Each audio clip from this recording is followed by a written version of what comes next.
Praise the Lord.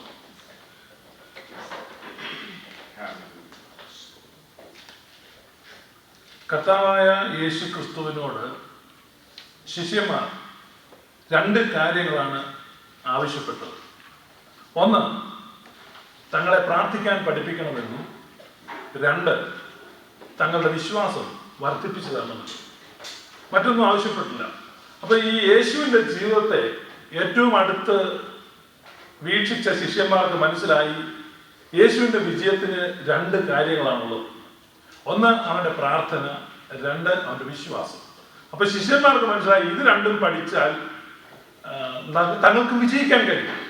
അപ്പൊ ക്രിസ്തീയ ജീവിതത്തിന് രണ്ട് ചിറകുകളാണുള്ളത്. ഒന്ന് പ്രാർത്ഥന, രണ്ട് വിശ്വാസം. അപ്പോൾ പ്രാർത്ഥിക്കാൻ പഠിപ്പിക്കണമേ എന്ന് പറഞ്ഞപ്പോൾ യേശു തന്റെ ശിഷ്യന്മാരെ പ്രാർത്ഥിക്കാൻ പഠിപ്പിച്ച പ്രസിദ്ധമായ പ്രാർത്ഥന, നമ്മൾ ലോർഡ്സ് പ്രയർ എന്ന് ഇംഗ്ലീഷിൽ പറയുന്ന സ്വർഗസ്ഥനായ പിതാവേ എന്ന പ്രാർത്ഥന യേശു കർത്താവ് തന്റെ ശിഷ്യന്മാരെ പഠിപ്പിച്ചു. ഇത് നമ്മൾ സുവിശേഷത്തിൽ രണ്ട് സുവിശേഷങ്ങളിൽ കാണുന്നുണ്ട്. മത്തായിയുടെ സുവിശേഷം 6-ാം അധ്യായത്തിലും ലൂക്കോസിന്റെ സുവിശേഷം 11-ാം അധ്യായത്തിലും രേഖപ്പെടുത്തിയിരിക്കുന്ന ഈ പ്രാർത്ഥന. ഇന്ന് അല്പസമയം ആ പ്രാർത്ഥനയെ കുറിച്ച് ചിന്തിക്കാനാണ് താല്പര്യപ്പെടുന്നത്. മത്തായിയുടെ സുവിശേഷം 6-ാം അധ്യായം. മത്തായിയുടെ സുവിശേഷം 6-ാം അധ്യായം 9-ാമത്തെ വാക്യം. നിങ്ങൾ ഇവണ്ണം പ്രാർത്ഥിപ്പി: സ്വർഗസ്ഥനായ ഞങ്ങളുടെ പിതാവേ, നിന്റെ നാമം വിശുദ്ധീകരിക്കപ്പെടണമേ, നിന്റെ രാജ്യം വരണമേ, നിന്റെ ഇഷ്ടം സ്വർഗത്തിലെ പോലെ ഭൂമിയിലുമാകണമേ. ഞങ്ങൾക്ക് ആവശ്യമുള്ള ആഹാരം ഇന്ന് തരണമേ. ഞങ്ങളുടെ കടക്കാരുടെ ഞങ്ങൾ ക്ഷമിച്ചിരിക്കുന്ന പോലെ ഞങ്ങളുടെ കടങ്ങളെ ഞങ്ങളോടും ക്ഷമിക്കണമേ. ഞങ്ങളെ പരീക്ഷയിൽ കടത്താതെ ദുഷ്ടങ്ങളിൽ ഞങ്ങളെ വിടുവിക്കണമേ. രാജ്യവും ശക്തി മഹത്വം എന്നേക്കും നിനക്കുള്ളതല്ലോ. ഇതാണ് യേശു കർത്താവ് പഠിപ്പിച്ച പ്രാർത്ഥന. ഈ പ്രാർത്ഥനയെ കുറിച്ച് ചില എതിരഭിപ്രായങ്ങൾ പൊതുവെ ഉണ്ട്. എന്ന് പറഞ്ഞാൽ മോഡേൺ ക്രിസ്തീയ ലോകത്ത് പല ആളുകൾ ഈ പ്രാർത്ഥന പ്രാർത്ഥിക്കുന്നതിനെതിരാണ്. പല ഒഴിവുകഴിവുകൾ അതിനെ പറയുന്നുണ്ട്. ഒന്നാമത് അതിന് പറയുന്നത്, ഈ പ്രാർത്ഥന യേശു തന്റെ ശിഷ്യന്മാരെ താൽക്കാലികമായി പഠിപ്പിച്ച ഒരു പ്രാർത്ഥനയാണെന്ന് പറയും. അതായത് യേശു കർത്താവ് ക്രൂശിക്കപ്പെട്ട പുതിയ നിയമസഭ തുടങ്ങുന്നത് വരേക്ക് മാത്രം ഒരു ചെറിയ പീരീഡിൽ, ചില മാസങ്ങളിലേക്ക് വേണ്ടി മാത്രം യേശു പഠിപ്പിച്ച ഒരു പ്രാർത്ഥനയാണെന്ന് ചില ആളുകൾ അഭിപ്രായപ്പെടുന്നുണ്ട്. അതുകൊണ്ട് ആ പ്രാർത്ഥന നമ്മൾ പ്രാർത്ഥിക്കേണ്ട ആവശ്യമില്ല. മറ്റു ചില ആളുകൾ പറയുന്നത് ഇത് യേശു ക്രിസ്തുവിന്റെ നാമത്തിലുള്ള ഒരു പ്രാർത്ഥനയല്ല. നമ്മൾ പുതിയ നിയമ വിശ്വാസികൾ യേശു ക്രിസ്തുവിന്റെ നാമത്തിൽ പ്രാർത്ഥിക്കാനാണ് നമ്മുടെ പ്രാർത്ഥന. അതുകൊണ്ട് ഈ പ്രാർത്ഥന ഒരിക്കലും നമ്മളെ ഉദ്ദേശിച്ചുള്ളതല്ല. ഇത് യഹൂദന്മാരായിരിക്കുന്ന ആളുകൾക്ക് വേണ്ടി അന്ന് യേശു പഠിപ്പിച്ച പ്രാർത്ഥനയാണ്. അതുകൊണ്ട് യേശു ക്രിസ്തുവിന്റെ നാമത്തിൽ വേണം നാം പ്രാർത്ഥിക്കാൻ. അങ്ങനെ ഒരു വാദമുണ്ട്. അപ്പൊ പലതരത്തില് ഈ പ്രാർത്ഥന, പിന്നെ പറയുന്നത് ഈ പ്രാർത്ഥന ഒരു മാതൃകയാണ്. പ്രാർത്ഥന ഇത് തന്നെ പ്രാർത്ഥിക്കണമെന്നില്ല. ഇതൊരു മാതൃകയായിട്ട് നമുക്ക് തന്നിരിക്കുക. ഉദാഹരണം പറഞ്ഞാൽ അതിനകത്ത് ദൈവത്തെ സ്തുതിക്കുന്നു, പിന്നെ ദൈവത്തിന്റെ നാമത്തിന് മഹത്വം കൊടുക്കുന്നു, പിന്നെ നമ്മുടെ ആവശ്യങ്ങളെ ദൈവസന്നിധിയിൽ സമർപ്പിക്കുന്നു. അപ്പൊ ഇതൊരു മാതൃകയായിട്ട് നമുക്ക് തന്നിരിക്കുന്നു. അതുകൊണ്ട് ഈ പ്രാർത്ഥന പ്രാർത്ഥിക്കണമെന്നില്ല, ഈ മാതൃകയിൽ പ്രാർത്ഥിച്ചാൽ മതി, അങ്ങനെ ചില ആളുകൾ വാദിക്കുന്നുണ്ട്. ഈ വാദങ്ങളിലെല്ലാം കുറേശ്ശെ സത്യങ്ങളുണ്ട് എങ്കിലും നമുക്ക് വീണ്ടും അവിടേക്ക് നോക്കാം. ഇത് ഒരു മാതൃകയായിട്ട് തന്നെയാണ് തന്നിരിക്കുന്നത്. ഈ വണ്ണം പ്രാർത്ഥിപ്പീൻ, ഇപ്രകാരം പ്രാർത്ഥിപ്പീൻ എന്ന് യേശു മത്തായിയുടെ സുവിശേഷത്തിൽ പറയുന്നു. എന്നാൽ ലൂക്കോസിന്റെ സുവിശേഷം 11-ാം അധ്യായത്തിൽ വ്യക്തമായി പറയുന്നു, നിങ്ങൾ പ്രാർത്ഥിക്കുമ്പോൾ ഇങ്ങനെ തന്നെ പ്രാർത്ഥിക്കുക, ചൊല്ലുക. നമുക്ക് വായിക്കാം ലൂക്കോസിന്റെ സുവിശേഷം അതിന്റെ 11-ാം അധ്യായം 2-ാമത്തെ വാക്യം ഒന്ന് വായിക്കാം. അവൻ അവരോട് പറഞ്ഞത്, നിങ്ങൾ പ്രാർത്ഥിക്കുമ്പോൾ ചൊല്ലേണ്ടത്, സ്വർഗസ്ഥനായ ഞങ്ങളുടെ പിതാവേ, നിന്റെ നാമം വിശുദ്ധീകരിക്കപ്പെടണമേ. മതി. അപ്പൊ നിങ്ങൾ പ്രാർത്ഥിക്കുമ്പോൾ ചൊല്ലേണ്ടത്. മത്തായിയുടെ സുവിശേഷത്തിൽ ഇത് പ്രാർത്ഥനയുടെ മാതൃകയായിട്ട് പറയുമ്പോൾ ലൂക്കോസിന്റെ സുവിശേഷത്തിൽ ഇത് പ്രാർത്ഥനയുടെ രൂപമായിട്ടാണ് പറയുന്നത്. അപ്പൊ മത്തായിയുടെ സുവിശേഷത്തിൽ ഇപ്രകാരം പ്രാർത്ഥിക്കാം, എന്നാൽ ലൂക്കോസിന്റെ സുവിശേഷത്തിൽ ഇത് തന്നെ പ്രാർത്ഥിക്കാം എന്ന് പറയുന്നു. അപ്പൊ നമുക്ക് ഇത് പ്രാർത്ഥനയുടെ മാതൃകയായിട്ടും എടുക്കാം, ഇതൊരു പ്രാർത്ഥനയായിട്ടും എടുക്കാം. അങ്ങനെയാണ് ഞാൻ വിശ്വസിക്കുന്നത്. കാരണം യേശു പറഞ്ഞു, നീ ഇത് ചൊല്ലുവി. അപ്പോ അതേസമയം തന്നെ മത്തായിയുടെ സുവിശേഷം 6-ാം അധ്യായത്തിൽ അർത്ഥശൂന്യമായ ജൽപ്പനങ്ങൾ കൊണ്ട് പ്രയോജനമില്ല എന്ന് യേശു പറയുന്നുണ്ട്. ചില ആളുകൾ സ്വർഗസ്ഥനായ പിതാവേ പ്രാർത്ഥന നിരന്തരമായി ആവർത്തിച്ച് അർത്ഥശൂന്യമായി ചൊല്ലുന്നുണ്ട്. അർത്ഥശൂന്യമായി ചൊല്ലുന്നത് ഈ സ്വർഗസ്ഥനായ പിതാവേ എന്ന പ്രാർത്ഥന എന്നല്ല, ഏതു പ്രാർത്ഥനയായാലും പ്രയോജനമില്ല. എന്തു തന്നെ ആയാലും നമ്മുടെ ഹൃദയത്തിൽ നിന്ന് പ്രാർത്ഥിച്ചെങ്കിലേ പ്രയോജനമുള്ളൂ. അപ്പൊ നമ്മൾ ഈ പ്രാർത്ഥന അർത്ഥശൂന്യമായി ചൊല്ലുന്നത് ഏത് പ്രാർത്ഥനയും, പലപ്പോഴും നമ്മൾ ഒരു രൂപമുള്ള പ്രാർത്ഥന അല്ലെങ്കിൽ എഴുതപ്പെട്ട ഒരു പ്രാർത്ഥന ചൊല്ലുന്നത് നമ്മൾ പലപ്പോഴും എതിരാണ്. നമ്മൾ പറയും അത് ശരിയല്ല എന്ന്. എങ്കിൽ തന്നെ നമ്മൾ പലപ്പോഴും പ്രാർത്ഥിക്കുന്നത് ഒരു പുസ്തകത്തിൽ എഴുതല്ലെങ്കിലും നമ്മൾ ആരിൽ നിന്നോ കേട്ട് പഠിച്ചതോ അല്ലെ നമ്മൾ തന്നെ രൂപപ്പെടുത്തിയതോ ആയ പ്രാർത്ഥനയായിരിക്കും നമ്മൾ പലപ്പോഴും ഉരുവിടുന്നത്. അല്ലാതെ ഓരോ പ്രാവശ്യവും നമ്മൾ പുതിയ പുതിയ വാക്കുകളോ വാചകങ്ങളോ ഒന്നും ഉപയോഗിക്കുന്നില്ല. അപ്പോൾ നമ്മുടെ വാഴ്ത്തപ്പെട്ട കർത്താവ് താൻ തിരുവായി ഒഴിഞ്ഞ് നമ്മോട് അരുളി ചെയ്ത് നമ്മെ പഠിപ്പിച്ച ഒരു പ്രാർത്ഥനയാണ്. ഈ പ്രാർത്ഥന എത്ര ശ്രേഷ്ഠമാണ്. യേശു കർത്താവ് പറയുകയാണ്, നിങ്ങൾ ഇപ്രകാരം ചൊല്ലുവിൻ. നമ്മൾ ആ പ്രാർത്ഥനയുടെ ഗൗരവം മനസ്സിലാക്കുന്നില്ല. നമ്മുടെ കർത്താവ് ഈ ഭൂമിയിൽ മനുഷ്യരൂപത്തിൽ വന്നപ്പോൾ നമ്മളെ ഒരു പ്രാർത്ഥന പഠിപ്പിക്കുകയാണ്. നിങ്ങൾ പ്രാർത്ഥിക്കുമ്പോൾ ഇപ്രകാരം ചൊല്ലുവിൻ എന്ന് പറഞ്ഞിട്ട് നമ്മൾ ചിലപ്പം രക്ഷിക്കപ്പെട്ട സമയത്ത് കേട്ട് പഠിച്ച പ്രാർത്ഥന, ഏതെങ്കിലും ഉപദേശിച്ച് പ്രാർത്ഥിക്കുന്ന പ്രാർത്ഥന, അല്ലെങ്കിൽ ഏതെങ്കിലും പ്രായമുള്ള ആളുകൾ പ്രാർത്ഥിക്കുന്ന, ഇതൊക്കെ കേട്ടിട്ട് നമ്മൾ എന്ത് ചെയ്യുന്നു? അത് മനഃപ്പാഠമാക്കുന്നു, ആ ശൈലിയെ ഉൾക്കൊള്ളുന്നു, എന്നിട്ട് അതിനെ പ്രാർത്ഥിക്കുന്നു. പറഞ്ഞു മനസ്സിലായോ? ഏതെങ്കിലും ഒരു കൃപാവര പ്രാർത്ഥിച്ച പ്രാർത്ഥന, അല്ലെങ്കിൽ ആദ്യം കൂട്ടായ്മയിലെ അമ്മാമ പ്രാർത്ഥിച്ച പ്രാർത്ഥന, അല്ലെങ്കിൽ കുഞ്ഞപ്പി ഉപദേശിച്ച് പ്രാർത്ഥിച്ച പ്രാർത്ഥന, ഇതൊക്കെ കേട്ട് പഠിച്ച് പ്രാർത്ഥിക്കാൻ നമുക്ക് ഒരു മടിയുമില്ല. എന്നാൽ കർത്താവായ യേശു ക്രിസ്തു ഇത് ചൊല്ലുവീൻ എന്ന് പറഞ്ഞ ആ പ്രാർത്ഥന നമ്മൾ മനഃപൂർവ്വം ഒഴിവാക്കുന്നതിലൂടെ എത്ര വലിയ അനുഗ്രഹങ്ങളെയാണ് നാം കണ്ണടച്ച് അവഗണിച്ച് കളയുന്നത് എന്നുള്ളത് നാം ഗൗരവപൂർവ്വം ചിന്തിക്കണം. പലപ്പോഴും നമുക്ക് എന്തോ പിടിച്ചിത് പ്രാർത്ഥിച്ചെന്തോ കുഴപ്പമുണ്ട്. അത് പ്രാർത്ഥിച്ച കുഴപ്പമൊന്നുമില്ല. ഇത് കർത്താവായ യേശു ക്രിസ്തു നമ്മെ പഠിപ്പിച്ചതാണ്. ഇത് നമ്മുടെ അവകാശമാണ്. ഇത് അനുഗ്രഹത്തിന്റെ വലിയ കലവറയാണ്. അപ്പൊ സ്വർഗ്ഗസ്ഥനായ പിതാവേ എന്ന പ്രാർത്ഥന യേശു ക്രിസ്തുവിന്റെ നാമം ഞാൻ പറഞ്ഞു. ചില ആളുകൾ യേശു ക്രിസ്തുവിന്റെ നാമം ഈ പ്രാർത്ഥനയിലില്ല, അതുകൊണ്ട് ഈ പ്രാർത്ഥന വേണ്ട എന്ന് ചില ആളുകൾ വാദിക്കും. ഞാൻ വായിച്ചിട്ടുണ്ട്, അങ്ങനെ പറയും. ഈ പ്രാർത്ഥന മുഴുവൻ യേശു ക്രിസ്തുവിന്റെ നാമമില്ലെന്ന് പറഞ്ഞ് ഈ പ്രാർത്ഥനയെ നമ്മൾ തള്ളുമ്പോൾ നമുക്ക് പഴയ നിയമത്തിൽ ഒരു പ്രാർത്ഥനയും പ്രാർത്ഥിക്കാൻ പറ്റത്തില്ല. സങ്കീർത്തനങ്ങളൊന്നും നമുക്ക് പ്രാർത്ഥിക്കാൻ പറ്റത്തില്ല. സങ്കീർത്തനങ്ങളിൽ ഉടനീളം പ്രാർത്ഥനകളാണ്. അവിടെയൊന്നും യേശു ക്രിസ്തുവിന്റെ നാമത്തിൽ നിന്നും എഴുതിയിട്ടില്ല. അപ്പൊ നമ്മൾ എത്രയോ വലിയ അനുഗ്രഹങ്ങളെയാണ് തള്ളിക്കളയുന്നത് യേശു ക്രിസ്തുവിന്റെ നാമമില്ലെന്ന് പറഞ്ഞ്. പക്ഷേ ഈ പ്രാർത്ഥന നമ്മൾ ശരിയാവിധം ഒന്ന് പഠിച്ചാൽ ഈ പ്രാർത്ഥനയുടെ ആദ്യം മുതൽ അവസാനം വരെ യേശു ക്രിസ്തുവിന്റെ നാമം കാണാം. അവിടെ അങ്ങനെയാണ് എഴുതിയിരിക്കുന്നത്. ഈ പിതാവും ഞാനും ഒന്നാണ്. യേശു പറയാണ്, സ്വർഗ്ഗസ്ഥനായ പിതാവ്. അവിടെ തന്നെ യേശു നമ്മെ പഠിപ്പിക്കുന്നുണ്ട്, ഞാനും പിതാവും ഒന്നാകുന്നു. സ്വർഗ്ഗസ്ഥനായ പിതാവ് എന്ന് പറഞ്ഞ് പ്രാർത്ഥന കഴിയുമ്പോഴേ പറയുന്നത് നാമം വാഴ്ത്തപ്പെടട്ടെ. വാഴ്ത്തപ്പെട്ടവനായിരിക്കുന്നവൻ ആരാണ്? യേശു കർത്താവാണ്. നിന്റെ നാമം വിശുദ്ധീകരിക്കണമേ. പിതാവ് വിശുദ്ധീകരിച്ച് ലോകത്തിലേക്ക് അയച്ചവൻ ആരാണ്? പുത്രനാണ്. നോക്കുമ്പോ ആ പ്രാർത്ഥന ഉടനീളം ക്രിസ്തുവിനെ സാക്ഷ്യപ്പെടുത്തുന്ന പ്രാർത്ഥനയാണ്. നിന്റെ നാമം, ആ ഒരു നാമം ആരുടെ? യേശു കർത്താവിൻ്റെതാണ് നാമം. പഴയ നിയമം മുതൽ ഇങ്ങനെ മറഞ്ഞു കിടന്ന നാമത്തെ വെളിപ്പെടുത്താനാണ് താൻ ഈ ലോകത്തേക്ക് വന്നത്. യേശു പ്രാർത്ഥിക്കുമ്പോൾ യോഹന്നാന്റെ സുവിശേഷം 17 പറയുന്നുണ്ട്, നിന്റെ നാമത്തെ ഞാൻ ഈ ലോകത്തിന് വെളിപ്പെടുത്തി കൊടുക്കുന്നു. അപ്പൊ ആ നാമം യേശു കർത്താവാണ്. അപ്പം വളരെ വ്യക്തമായി ആ പ്രാർത്ഥനയിൽ ഉടനീളം നമുക്ക് കർത്താവിനെ കാണാൻ കഴിയും. താഴോട്ട് വായിക്കുമ്പോൾ നിന്റെ രാജ്യം, ആ രാജ്യം കർത്താവിന്റെ നാമം നമുക്കറിയാം. അവസാനം പറഞ്ഞ് പ്രാർത്ഥിച്ച് ആമേൻ പറയുമ്പോൾ ആമേൻ എന്ന് പേരുള്ളവനും യേശു ആണെന്ന് വെളിപ്പാട് പുസ്തകത്തിൽ പറയുന്നു. ആ പ്രാർത്ഥന ഉടനീളം ആദ്യം മുതൽ അവസാനം വരെ യേശു ക്രിസ്തുവിനെ സാക്ഷ്യപ്പെടുത്തുന്ന ഒരു പ്രാർത്ഥനയാണ്. ഈ ആദിമസഭയിലെ പിതാവായിരുന്ന തെർത്തുല്യം പറഞ്ഞിരിക്കുന്നത് ഇത് സുവിശേഷത്തിന്റെ സംക്ഷിപ്തമാണ്. ഈ പ്രാർത്ഥന സുവിശേഷം മുഴുവൻ ഉൾക്കൊള്ളിച്ചു കഴിഞ്ഞാൽ ഈ ഒരൊറ്റ പ്രാർത്ഥനയാണ്. ഈ പ്രാർത്ഥന പറയുമ്പോൾ സുവിശേഷം മുഴുവൻ അതിനകത്തുണ്ട്. ഇപ്പൊ യേശു കർത്താവ് നമ്മെ പഠിപ്പിച്ചതാണ് ഈ പ്രാർത്ഥന. സ്വർഗ്ഗസ്ഥനായ പിതാവേ, നിന്റെ നാമം വിശുദ്ധീകരിക്കപ്പെടണമേ. നമ്മൾ ആ പ്രാർത്ഥിക്കുമ്പോൾ സ്വർഗ്ഗസ്ഥനായ പിതാവേ നമ്മൾ പ്രാർത്ഥിക്കാൻ വേണ്ടി പഠിപ്പിക്കാം. അപ്പൊ അവിടെ രണ്ട് കാര്യമുണ്ട്. എന്താ? പിതാവേ എന്ന് വിളിക്കുമ്പോൾ ഒരു ബന്ധം വരിക. പിതാവേ. സ്വർഗ്ഗസ്ഥനായ എന്ന് പറയുമ്പോൾ നമുക്ക് ഭയവും ബഹുമാനവും ഉണ്ടാകുക. പ്രാർത്ഥനയ്ക്ക് വേണ്ടി ഏറ്റവും വലിയ രണ്ട് കാര്യങ്ങളാണ്. ഒന്ന്, ആ സ്നേഹം ഉണ്ടാകണം, അതോടൊപ്പം തന്നെ ബഹുമാനവും ഉണ്ടാകണം. പിതാവേ എന്ന് മാത്രമാണ് വിളിക്കുന്നതെങ്കിൽ ആ ബഹുമാനം ഉണ്ടാകത്തില്ല. ഒരു അൺഹോളി ഫെമിലിയാരിറ്റി എന്ന് പറഞ്ഞാൽ ഒരു അവിശുദ്ധ പരിചയമായി പോകും. അത് യേശു അനുവദിക്കുന്നില്ല.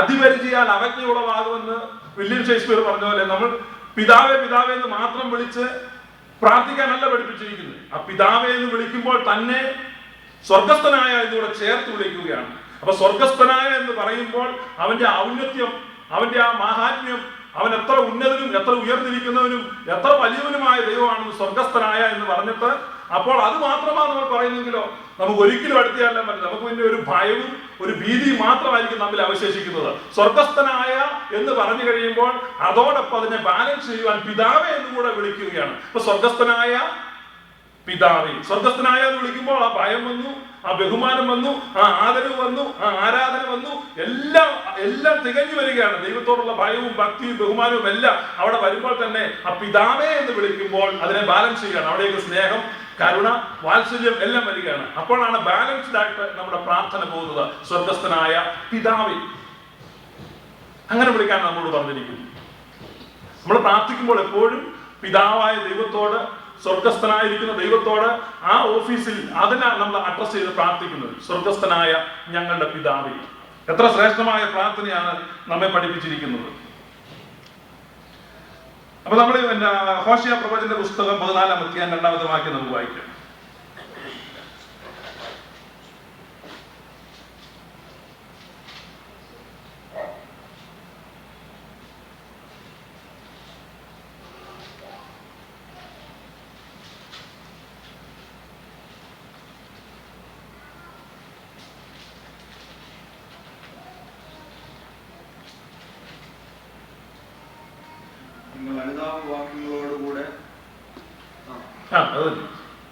നിങ്ങൾ അനുതാപവാക്യങ്ങളോടുകൂടെ യഹോവയുടെ അടുക്കൽ മടങ്ങിച്ചെന്ന് അവനോട് സകല അകൃത്യത്തെയും ക്ഷമിച്ച് നിങ്ങളെ കൃപയോടെ കാത്തുകൊള്ളണമേ. എന്നാൽ ഞങ്ങൾ ഞങ്ങളുടെ അതിരാർപ്പണമായ കാളകളെ അർപ്പിക്കും. മതി. അപ്പൊ ഇവിടെ നമ്മൾ പ്രവാചകൻ ഒരു പ്രവചനം പറയുകയാണ്, ഞങ്ങളുടെ അതിരാർപ്പണമായ കാളകളെ ഞങ്ങൾ അർപ്പിക്കും, നിങ്ങൾ അനുതാപവാക്യങ്ങളോടെ യഹോവയുടെ സന്നിധിയിലേക്ക് ചെല്ലുവിൻ. അപ്പം ദൈവത്തിന്റെ സന്നിധിയിലേക്ക് ചെല്ലുമ്പോൾ ചൊല്ലേണ്ടിയ വാക്യങ്ങൾ ഏതാണെന്ന് യേശു പഠിപ്പിക്കുക. ഹോശിയ അങ്ങനെ പ്രവചിച്ചിരിക്കുന്നു, യേശു ഇവിടെ പഠിപ്പിക്കുന്നു. നിങ്ങൾ പ്രാർത്ഥിക്കുമ്പോൾ ചൊല്ലേണ്ടിയത് എത്രയോ ശ്രേഷ്ഠമായ ഒരു പ്രാർത്ഥന നമ്മെ പഠിപ്പിച്ചിരിക്കുകയാണ്. അപ്പൊ ഈ പ്രാർത്ഥനയിൽ നമുക്ക് ശക്തി ഒരു സമയത്ത് കാണുന്നു, അപ്പൊ തന്നെ സ്നേഹവും കാണുന്നു. സ്നേഹം ആ പിതാവ് എന്നുള്ള അഡ്രസ്സിൽ കാണുന്നു, ശക്തി സ്വർഗസ്ഥൻ എന്നുള്ള അഡ്രസ്സിൽ കാണുന്നു. ഒരു പ്രാർത്ഥനയ്ക്ക് ഏറ്റവും ആവശ്യമായ 3 കാര്യങ്ങൾ: 1 ഭയഭക്തി ബഹുമാനം ഉണ്ടായിരിക്കണം, 2 ജാഗ്രത ഉണ്ടായിരിക്കണം പ്രാർത്ഥനയിൽ, 3 പ്രാർത്ഥനയിൽ ഉറപ്പുണ്ടായിരിക്കണം. 1 ദൈവത്തോടുള്ള ഭയവും ഭക്തിയും വേണം, 2 നമ്മുടെ പ്രാർത്ഥനയിൽ നമുക്ക് ജാഗ്രത ഉണ്ടായിരിക്കണം, 3 നമുക്ക് ഈ പ്രാർത്ഥന കിട്ടും, അല്ലെ പ്രാർത്ഥന ദൈവം കേൾക്കും എന്നുള്ള ഒരു ഉറപ്പുണ്ടായിരിക്കണം, ഒരു കോൺഫിഡൻസ് ഉണ്ടായിരിക്കണം. അപ്പൊ യേശു പഠിപ്പിക്കുകയാണ്, സ്വർഗസ്ഥനായ ഞങ്ങളുടെ പിതാവേ. ഈ 3 കനലിനെയും ജ്വലിപ്പിക്കാനാണ് ഈ 3 പ്രയോഗം. 1 സ്വർഗസ്ഥനായ എന്ന് പറയുമ്പോൾ നമ്മളിൽ ഭയവും ഭക്തിയും ഉളവാക്കാൻ ഉദ്ദേശിച്ചുള്ളതാണ്. ഞങ്ങളുടെ എന്ന് വിളിക്കുന്നത് നമ്മളിൽ ജാഗ്രത ഉളവാക്കാനാണ്. നമ്മുടെ എന്ന് പറയുമ്പോൾ നമുക്ക് ജാഗ്രത. ഇപ്പൊ നമ്മുടെ പുറത്ത് കാറ് പാർക്ക് ചെയ്തിരിക്കുന്നത് പെട്ടെന്നൊരു ശബ്ദം കേട്ടു, നമ്മുടെ കാറിന്റെ അവിടെയാണോ ശബ്ദം കേട്ടോ, നമുക്ക് ജാഗ്രത കൂടുക. അപ്പൊ അതുകൊണ്ടാണ് ഞങ്ങളുടെ എന്ന പ്രയോഗം അവിടെ ഇടയ്ക്കൊണ്ട് വെച്ചിരിക്കുന്നത്. ഞങ്ങളുടെ എന്ന് പറയുമ്പോൾ നമുക്ക് ജാഗ്രതയാ പ്രാർത്ഥനയിൽ. 3 പിതാവേ എന്ന് പറയുമ്പോൾ നമുക്ക് ഉറപ്പാണ്, നമുക്ക് കിട്ടും. ഞാൻ വീണ്ടും പറയാം, പ്രാർത്ഥനയിൽ 3 കാര്യമാണ് വേണ്ടത്. 1 ഭയഭക്തി ബഹുമാനം ഉണ്ടായിരിക്കണം, 2 പ്രാർത്ഥനയിൽ നമുക്ക് ജാഗ്രതയും തീഷ്ണതയും ഉണ്ടായിരിക്കണം, 3 പ്രാർത്ഥനയിൽ നമുക്കൊരു ഉറപ്പുണ്ടായിരിക്കണം. ഈ 3 ഘടകങ്ങളെയും ജ്വലിപ്പിക്കാൻ സ്വർഗസ്ഥനായ ഞങ്ങളുടെ പിതാവ് എന്ന് പറയുമ്പോൾ, സ്വർഗസ്ഥനായ എന്ന് പറയുമ്പോൾ അത് നമ്മളിൽ ഭയവും ബഹുമാനവും ഉളവാക്കാൻ ഉദ്ദേശിച്ചുള്ളതും, ഞങ്ങളുടെ എന്ന് പറയുമ്പോൾ അതിൽ നമ്മൾ ജാഗ്രതയും തീഷ്ണതയും ഉളവാക്കാൻ ഉദ്ദേശിച്ചുള്ളതും, പിതാവെ എന്ന് വിളിക്കുമ്പോൾ നമ്മളിൽ അത് ആ പ്രാർത്ഥന നമുക്ക് ലഭിക്കും, കാരണം നമ്മുടെ പിതാവിനോടാണ് പ്രാർത്ഥിക്കുന്നതെന്നുള്ള ഉറപ്പ് നമ്മിൽ ഉളവാക്കാനുമാണ് ഇങ്ങനെ പഠിപ്പിച്ചിരിക്കുന്നത്. സ്വർഗസ്ഥനായ ഞങ്ങളുടെ പിതാവേ, നിന്റെ നാമം വിശുദ്ധീകരിക്കപ്പെടണമേ. അത് വലിയൊരു പ്രാർത്ഥനയാണ്. നിന്റെ നാമം വിശുദ്ധീകരിക്കപ്പെടണമേ. അതൊരു അപേക്ഷയായിട്ടല്ല, നമ്മളൊരു കൽപ്പന പോലെ പറയുകയാണ്, നിന്റെ നാമം വിശുദ്ധീകരിക്കപ്പെടണമേ. അപ്പൊ കർത്താവിന്റെ നാമം വിശുദ്ധീകരിക്കപ്പെടുമ്പോൾ ഒരുപാട് കാര്യങ്ങൾ സംഭവിക്കും, നമ്മുടെ ജീവിതത്തിൽ സംഭവിക്കും. ദൈവത്തിന്റെ നാമം വിശുദ്ധീകരിക്കപ്പെടുമ്പോൾ ഒരുപാട് അശുദ്ധികൾ മാറിപ്പോകും. കർത്താവിന്റെ നാമം നോക്കുക, യേശു കർത്താവ് അവസാന ദിവസം യെരുശലേമിലേക്ക് വരുമ്പോൾ അവന്റെ നാമത്തെ വിശുദ്ധീകരിക്കുമ്പോൾ ഒത്തിരി കാര്യങ്ങൾ തകിടം മറിഞ്ഞു പോകും നമുക്ക് കാണാൻ കഴിയും. കർത്താവ് നമ്മുടെ ജീവിതത്തിലേക്ക് വരുമ്പോഴും അവന്റെ നാമം വിശുദ്ധീകരിക്കപ്പെടട്ടെ എന്ന് നാം പറയുമ്പോൾ ഒരുപാട് കാര്യങ്ങൾക്ക് തകിടം മറിച്ചിലുകൾ ഉണ്ടാകും. നമ്മൾ പറയുകയാണ്, നിന്റെ നാമം വിശുദ്ധീകരിക്കപ്പെടണം, ഭൂമിയിൽ എങ്ങും നിന്റെ നാമം വിശുദ്ധീകരിക്കപ്പെടണം. സങ്കീർത്തനങ്ങളിലെല്ലാം നമ്മൾ കാണുന്നുണ്ട് ദൈവത്തിന്റെ നാമം എത്ര വിശുദ്ധമാണ്, എത്ര ശ്രേഷ്ഠമാണ്. അപ്പൊ ആ നാമത്തിന് അടുത്ത വിശുദ്ധി വെളിപ്പെട്ടു വരുവാൻ നാം പ്രാർത്ഥിക്കുകയാണ്. നാം ദൈവത്തോട് ആവശ്യപ്പെടുകയാണ്, നിന്റെ നാമം വിശുദ്ധീകരിക്കപ്പെടണം. നമ്മൾ പലപ്പോഴും ഈ മലയാളത്തിൽ നിങ്ങൾ പ്രാർത്ഥിക്കുന്നവരല്ല, അത് ദൈവത്തോട് ആവശ്യപ്പെടുന്നതാണ്, നിന്റെ നാമം വിശുദ്ധീകരിക്കപ്പെടണമേ എന്ന്. അപ്പോൾ നാം പലപ്പോഴും ചിന്തിക്കുന്നതിനേക്കാൾ അപ്പുറത്തുള്ള കാര്യങ്ങളാണ് ആ വാക്കുകൊണ്ട് നടക്കുന്നത്. ദൈവത്തിന്റെ നാമം വിശുദ്ധീകരിക്കപ്പെടുമ്പോൾ ഒരുപാട് കാര്യങ്ങൾ സംഭവിക്കും. ഒരു വാക്യം വായിക്കാം, പത്രോസിന്റെ 1-ാം ലേഖനം, 1 പത്രോസ് 3:15. നിങ്ങളുള്ള പ്രത്യാശയെക്കുറിച്ച് ന്യായം ചോദിക്കുന്ന ഏവരോടും സൗമ്യതയും ഭയഭക്തിയും കൂട്ട് പ്രതിവാദം പറയാൻ എപ്പോഴും ഒരുങ്ങിയിരിക്കും.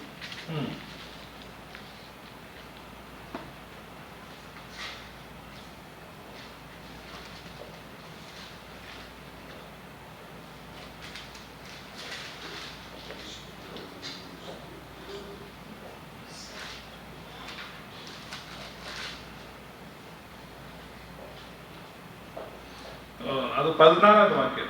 എന്നാൽ തൊട്ടുമോടി, എന്നാൽ ക്രിസ്തുവിനെ നിങ്ങളുടെ ഹൃദയങ്ങളിൽ കർത്താവായി വിശുദ്ധീകരിപ്പീൻ. അപ്പൊ ദൈവത്തിന്റെ രാജ്യം എന്ന് പറയുമ്പോൾ നമ്മളത് 3 മണ്ഡലങ്ങളിൽ ദൈവത്തിന്റെ രാജ്യത്തെ കാണാം. ഒന്ന്, ഈ യൂണിവേഴ്സ് മുഴുവൻ, ഈ പ്രപഞ്ചം മുഴുവൻ ദൈവത്തിന്റെ രാജ്യമാണ്. 2, കർത്താവായ യേശുക്രിസ്തുവിന്റെ കൃപ പ്രസംഗിക്കപ്പെടുന്ന ഈ ഭൂമിയിൽ മനുഷ്യരുടെ ഇടയിൽ അത് മുഴുവൻ ദൈവത്തിന്റെ രാജ്യമാണ്. 3, നമ്മുടെ ഹൃദയങ്ങളിൽ ദൈവത്തിന്റെ സ്നേഹത്തിന്റെ ഒരു രാജ്യമുണ്ട്. അപ്പൊ ദൈവരാജ്യം 3 നിലയിൽ നമ്മൾ കാണണം. ദൈവരാജ്യം എന്ന് പറയുമ്പോൾ മുഴുപ്രപഞ്ചവും, ഈ നക്ഷത്രങ്ങളും ഗോളങ്ങളും ഈ ഗാലക്സികളും എല്ലാം ഉൾപ്പെടുന്ന മുഴുപ്രപഞ്ചവും ദൈവത്തിന്റെ രാജ്യമാണ്. അതേപോലെ തന്നെ ഈ മുഴു മനുഷ്യരുടെ മേലും ദൈവത്തിന്റെ ഗ്രേസ്, ദൈവത്തിന്റെ കൃപയാണ് ദുഷ്ടരുടെയും നീതിമാന്മാരുടെ മേലും ഒരുപോലെ മഴ പെയ്യുകയും മഞ്ഞ് വരികയും കാലാവസ്ഥകൾ വരികയും ദൈവത്തിന്റെ നന്മകളും അനുഗ്രഹങ്ങളും വർഷിക്കപ്പെടുകയും ചെയ്യുമ്പോൾ ഈ പ്രപഞ്ചം, ഈ മനുഷ്യർ മുഴുവൻ ദൈവത്തിന്റെ രാജ്യത്തിലാണ്. അതോടൊപ്പം തന്നെ രക്ഷിക്കപ്പെട്ട, പാപമോചനം ലഭിച്ച, യേശുക്രിസ്തുവിന്റെ രക്തത്താൽ വീണ്ടെടുക്കപ്പെട്ട ഓരോ വ്യക്തികളുടെ ഹൃദയത്തിൽ ദൈവത്തിന്റെ ആന്തരിക സാമ്രാജ്യമുണ്ട്. അപ്പോൾ ഇവിടെ പത്രോസ് അപ്പോസ്തലൻ പറയുന്നത് ആ ആന്തരിക സാമ്രാജ്യത്തിൽ യേശുവിന്റെ നാമം, ദൈവത്തിന്റെ നാമം വിശുദ്ധീകരിക്കപ്പെടണം. അതെ, പ്രാർത്ഥനയുടെ ആഴം പോകുന്നതൊക്കെ എത്ര ആഴത്തിലേക്കാണ്. ആ കർത്താവിന്റെ നാമം വിശുദ്ധീകരിക്കപ്പെടണമേ. കർത്താവിന്റെ നാമം വിശുദ്ധീകരിക്കണം. ഒരു ശ്രേഷ്ഠമായ പാവനമായ ഉപയോഗത്തിന് വേണ്ടി വേർതിരിക്കപ്പെട്ടത് എന്നാണ് ഈ വാക്കിന്റെ ഒറിജിനൽ അർത്ഥം, യഥാർത്ഥ അർത്ഥം. പരിശുദ്ധമായ ഉപയോഗത്തിന് വേണ്ടി വേർതിരിക്കുക. നിന്റെ നാമം അപ്രകാരം വിശുദ്ധീകരിക്കപ്പെടട്ടെ. പിന്നെ അടുത്ത പ്രാർത്ഥന പറയുന്നത് നിന്റെ രാജ്യം വരണമേ. അത് വലിയ വിഷയമാണ്. കാരണം നിന്റെ രാജ്യം വരണമേ എന്ന് പറയുമ്പോൾ വളരെ ലളിതമായിട്ട് നമുക്ക് തോന്നുമെങ്കിലും അതിന്റെ ആഘാതം വളരെ ഭയങ്കരമാണ്. കാരണം ഇന്ന് നിലവിലുള്ള സകല സംവിധാനങ്ങളെയും തകിടം മറിക്കുന്ന ഒരു പ്രാർത്ഥനയാണത്. നിന്റെ രാജ്യം വരണമേ എന്ന് പറയുമ്പോൾ ഇപ്പോൾ ഒരുപാട് ആളുകൾ രാജ്യങ്ങളും സാമ്രാജ്യങ്ങളും ഒക്കെ സ്ഥാപിച്ച് നിൽക്കുന്ന ഒരു ലോകത്ത് നിന്നാണ് ഒരു വിശ്വാസി പ്രാർത്ഥിക്കുന്നത്. നിന്റെ രാജ്യം വരണമേ എന്ന് പറയുമ്പോൾ ഇപ്പോൾ കാണപ്പെടുന്ന ദൃശ്യമായിരിക്കുന്ന സകല സംവിധാനങ്ങളെയും അഴിച്ചു പണിയുവാനും മാറ്റിമറിക്കുവാനുമുള്ള ഒരു പ്രാർത്ഥനയാണ്. നമ്മൾ വായിക്കുന്നുണ്ട്, ദൃശ്യമായതാകട്ടെ അദൃശ്യമായതാകട്ടെ, ഇപ്പോഴുള്ളതാകട്ടെ വരുവാനുള്ളതാകട്ടെ, സ്വർഗത്തിലുള്ളതാകട്ടെ ഭൂമിയിലുള്ളതാകട്ടെ, വാഴ്ചകളാകട്ടെ അധികാരങ്ങളാകട്ടെ കർത്തൃത്വങ്ങളാകട്ടെ സിംഹാസനങ്ങളാകട്ടെ സകലവും. അപ്പൊ നമ്മുടെ പ്രാർത്ഥനയുടെ സ്കോപ്പ് പോകുന്നു നോക്ക്. നമ്മൾ ചുമ്മാ ഇരുന്നിട്ട് പറയാം, യേശു നമ്മളെ ഏൽപ്പിച്ചിരിക്കുന്ന പ്രാർത്ഥിക്കാനുള്ള ഉത്തരവാദിത്വവും ആ പ്രാർത്ഥനയുടെ അധികാരവും ആ പ്രാർത്ഥനയുടെ പരിധിയും ഒക്കെ എത്ര ഭയങ്കരമാണ് നമ്മൾ പഠിക്കണം. നമ്മൾ പ്രാർത്ഥിക്കുമ്പോൾ ഇരുന്നിട്ട് നമ്മൾ നിസ്സാരമായിട്ട് ചെറിയ ചെറിയ ആവശ്യങ്ങളിൽ നിന്ന് പ്രാർത്ഥിക്കുന്നു. പക്ഷെ യേശുവിടെ പറഞ്ഞ പ്രാർത്ഥന നമ്മളെ ഏൽപ്പിച്ചിരിക്കുന്ന ഉത്തരവാദിത്വം ക്രിസ്തുവിന്റെ അംബാസഡറായിട്ട് നമ്മെ നിയോഗിച്ചിട്ട് നമ്മളോട് പറയുകയാണ് നിന്റെ രാജ്യം വരണമേ എന്ന് പറയുമ്പോൾ ഈ കാണുന്ന സകല സംവിധാനങ്ങളെയും തകിടം മറിക്കുവാൻ. അപ്പൊ ഈ ലോകത്തിൽ ഇപ്പം ഏറ്റവും വലിയൊരു ഭീകരൻ, ഒരു ടെററിസ്റ്റ് നുഴഞ്ഞു കയറി ഒരു രാജ്യത്തോട്ട്. അപ്പൊ ഇന്ത്യയിലോട്ട് ഒരു ടെററിസ്റ്റ് നുഴഞ്ഞു കയറി. അവൻ വളരെ അപകടകാരിയാണ്. ഇന്ത്യൻ രാജ്യത്തെ സംവിധാനങ്ങൾക്ക് മുഴുവൻ എതിരായിട്ടാണ് അവൻ നിൽക്കുന്നത്, അവൻ പ്രവർത്തിക്കുന്നത്. അവന്റെ ചിന്തയിൽ, അവന്റെ ഓരോ സെക്കൻഡിലും അവൻ ചിലപ്പോൾ ഒരു മീൻ വിൽക്കുന്ന ആളായിട്ടായിരിക്കും, അല്ലെങ്കിൽ ആപ്പിൾ കച്ചവടക്കാരനായിട്ടായിരിക്കും, അല്ലെങ്കിൽ ഒരു ബാങ്കിൽ ജോലിക്കാരനായിട്ടായിരിക്കും, അവന് ഒരു പക്ഷേ അണ്ടർ കവർ ആയിട്ട് ഒരു സ്ലീപ്പിംഗ് സെല്ലായിട്ട് ഒക്കെ പ്രവർത്തിക്കായിരിക്കും. പക്ഷേ 24 മണിക്കൂറും ഉറങ്ങുമ്പോൾ പോലും അവന്റെ ഹൃദയത്തിലെ ചിന്ത ഈ ഇന്ത്യ രാജ്യത്തെ എങ്ങനെ തകിടം മറിക്കാം, ഇതിനെ എങ്ങനെ അസ്ഥിരപ്പെടുത്താം, എങ്ങനെ ഇതിനെ മറിച്ചു കളയാം, അവന്റെ രാജ്യം അവന്റെ ഇഷ്ടം അവിടെ കൊണ്ടുവരാമെന്നുള്ള ചിന്ത. അതുപോലെ ഈ ലോകത്തിൽ അന്യരും പരദേശികളുമായി ക്രിസ്തുവിന്റെ സ്ഥാനപതികളായി സാത്താൻ വാഴുന്ന ഈ ലോകത്ത് ഒരു വിശ്വാസിയെ യേശു അപ്പോയിന്റ് ചെയ്ത് നിർത്തിയിരിക്കുമ്പോൾ ഊണിലും ഉറക്കത്തിലും 24 മണിക്കൂറും 7 ദിവസവും 365 ദിവസവും നമ്മുടെ ചിന്തയിൽ, ഹൃദയത്തിൽ, നമ്മുടെ ആത്മാവിൽ നീറിപ്പുകഞ്ഞുകൊണ്ട് ഇങ്ങനെ കറങ്ങിക്കൊണ്ടിരിക്കേണ്ടത് എങ്ങനെ ഈ സംവിധാനങ്ങൾ മറിഞ്ഞിട്ട് ദൈവത്തിന്റെ രാജ്യം സ്ഥാപിക്കും. അതുകൊണ്ട് നാം പ്രാർത്ഥിക്കണം, നിന്റെ രാജ്യം വരണമേ. നമ്മൾ എപ്പോഴും നമ്മുടെ ചിന്ത ഇങ്ങനെ ആയിരിക്കണം. അവിടെയാണ് നമ്മുടെ കൂറ് എവിടെയാണെന്ന് മനസ്സിലാകുന്നത്. ഞാൻ പറഞ്ഞു പിടികിട്ടിയോ? അത് മനസ്സിലാക്കാൻ ഉദാഹരണം പറഞ്ഞു. നെഗറ്റീവാണ് ഉദാഹരണം എങ്കിലും ഒരു ടെററിസ്റ്റ് പാകിസ്ഥാനിൽ നിന്ന് ഇന്ത്യ വന്നു കഴിയുമ്പോൾ അവൻ ഇന്ത്യയിൽ ജീവിക്കുന്നുണ്ട്, അവിടെ കാര്യങ്ങൾ ഭക്ഷണം കഴിക്കാതിരിക്കുമോ? ഒരു ടെററിസ്റ്റ് ഇന്ത്യയിൽ നുഴഞ്ഞു കയറി പിന്നെ അവൻ ഒരിക്കലും പാകിസ്ഥാൻ ഇന്ത്യയെ പിടിച്ചെടുക്കുന്നവരെ ഞാൻ ഇതൊന്നും കഴിക്കില്ല, അങ്ങനെയാണോ? അവൻ കഴിക്കുന്നുണ്ട്, അവൻ കുടിക്കുന്നുണ്ട്, അവൻ വസ്ത്രം ധരിക്കുന്നുണ്ട്, അവൻ സഞ്ചരിക്കുന്നുണ്ട്, എല്ലാ കാര്യങ്ങളും അവൻ ചെയ്യുന്നുണ്ടെങ്കിലും അവന്റെ ഹൃദയത്തിന്റെ അകത്തൊരു ചിന്തയുണ്ട്. അവൻ ഇവിടുത്തുകാരനല്ല, അവന്റെ കൂറും ഇവിടെയല്ല, അവന്റെ ലക്ഷ്യവും ഇവിടെയല്ല, അവന്റെ ആശയം ഇവിടെയല്ല, അവന്റെ പ്രതീക്ഷയും ഇതല്ല, അവൻ ആഗ്രഹിക്കുന്ന മറ്റൊന്നാണ്. അതുപോലെ ആ ഒരു മനോഭാവത്തോടുകൂടെ ഈ ലോകത്തിൽ ജീവിക്കാനാണ് യേശു നമ്മെ വിളിച്ചിരിക്കുന്നത്. നമ്മൾ ലോകത്ത് ജീവിക്കുമ്പോൾ ഭക്ഷണം കഴിക്കും, ജോലി ചെയ്യും, പണം സമ്പാദിക്കും, നമ്മൾ കാര്യങ്ങളെല്ലാം ചെയ്യും, വീട് വാങ്ങുന്നു, കാർ വാങ്ങുന്നു, പോകുന്നു. പക്ഷെ ഇതെല്ലാം ഉണ്ടെങ്കിലും ഇതിന്റെ അകത്ത് ഹൃദയത്തിലൊരു വേർപാട്. കാരണം നാം പ്രതീക്ഷിക്കുകയാണ് അവന്റെ രാജ്യം. ആ ചിന്ത നമ്മളെ ഭരിക്കുന്നില്ലെങ്കിൽ നമ്മൾ എവിടെയോ കുഴപ്പമുള്ളവരാണ്. നമ്മൾ ശരിക്കും അവന്റെ മക്കളല്ല, അവനാൽ അയക്കപ്പെട്ടിരിക്കുന്നവരാണ്. നമ്മൾ അന്യരും പരദേശികളുമായി നമ്മളെ ഈ ലോകത്തിൽ ക്രിസ്തുവിന്റെ അംബാസഡർമാരായി സ്ഥാനപതികളായി നിയോഗിച്ചാക്കിയിരിക്കുമ്പോൾ നാം പ്രാർത്ഥിക്കുകയാണ്, നിന്റെ രാജ്യം വരണമേ. ആ പ്രാർത്ഥനയ്ക്ക് വളരെ വളരെ വളരെ ആഴമുണ്ട്. ഒരു വാക്യം വായിക്കുക, യോഹന്നാന്റെ സുവിശേഷം 5:17.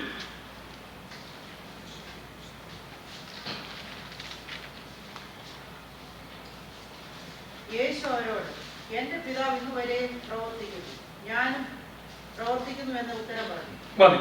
അപ്പൊ ദൈവത്തിന്റെ രാജ്യം, ആ രാജ്യത്തിന് വേണ്ടി ആര് പ്രവർത്തിക്കുന്നു? യേശു കർത്താവ്. നാമും ആ രാജ്യത്തിന് വേണ്ടി പ്രവർത്തിക്കുക. അപ്പൊ ചിലപ്പോൾ ആളുകൾ പറയും ക്രിസ്തുവിന്റെ രാജ്യം, ദൈവത്തിന്റെ രാജ്യം എന്നൊക്കെ നമ്മൾ കാണുമ്പോൾ ഇതെല്ലാം ഒന്നാണ്. കാരണം ക്രിസ്തുവിന്റെ വചനം എന്ന് നമ്മൾ കാണുന്നു, അത് തന്നെ ദൈവത്തിന്റെ വചനം എന്നും കാണുന്നു, അതൊന്നാണ്. ക്രിസ്തുവിന്റെ സഭ, ദൈവത്തിന്റെ സഭ, അതൊന്നാണ്. അപ്പൊ ഇത് തമ്മിൽ വ്യത്യാസമില്ല. പക്ഷെ യേശു വ്യക്തമായി ദൈവത്തിന്റെ രാജ്യം, ആ രാജ്യത്തെ സാത്താൻ രാജ്യത്തിൽ നിന്ന് വേർതിരിച്ച് കാണിക്കുന്നുണ്ട്. അതായത് നിങ്ങൾ മനസ്സിലാക്കണം, ചില ആളുകൾ പറയും ദൈവരാജ്യം വേറെയാണ്, സ്വർഗരാജ്യം വേറെയാണ്, ക്രിസ്തുവിന്റെ രാജ്യം വേറെയാണ്. അങ്ങനെയല്ല. ദൈവരാജ്യം എന്ന് പറഞ്ഞാൽ, ക്രിസ്തുവിന്റെ രാജ്യം എന്ന് പറഞ്ഞാൽ, സ്വർഗരാജ്യം എന്ന് പറഞ്ഞാൽ ഇതെല്ലാം ഒന്നാണ്. പക്ഷെ സാത്താന്റെ രാജ്യത്തെയാണ് യേശു വ്യക്തമായി മാറ്റി പഠിപ്പിക്കുന്നത്. നമുക്ക് വായിക്കാം മത്തായിയുടെ സുവിശേഷം 12-ാം അധ്യായം 25-ാമത്തെ വാക്യം. മത്തായിയുടെ സുവിശേഷം 12-ാം അധ്യായം 25-ാമത്തെ വാക്യം.